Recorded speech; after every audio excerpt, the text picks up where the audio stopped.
Hi, I'm Chase Thompson-Baugh with SimplyMac.com. We're a Utah-based company with 8 stores in Utah, Idaho, and Wyoming.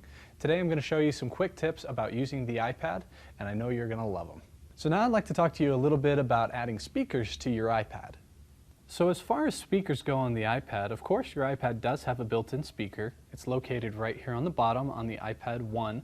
On iPad 2, it's located a little bit more here to the side of the back. But sometimes that speaker is a little bit lacking. You may want it a little bit louder, or maybe you'd like to hear a little bit more bass out of your speakers.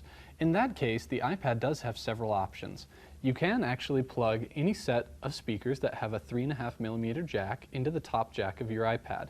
And there's no setup. Just plug it in and it's ready to go. It shuts off your internal speakers and will start using whatever you've plugged in. iPad also has the ability of connecting up to Bluetooth speakers. To do that, all you'd have to do is put your Bluetooth speakers in discoverable mode, and the directions for that will be with your manual. So here in Settings, we're going to come here to General, and we're going to come here to Bluetooth. You can see my Bluetooth is off, so I'll just go ahead and turn that on. And what it would do is it would begin scanning your area for Bluetooth devices.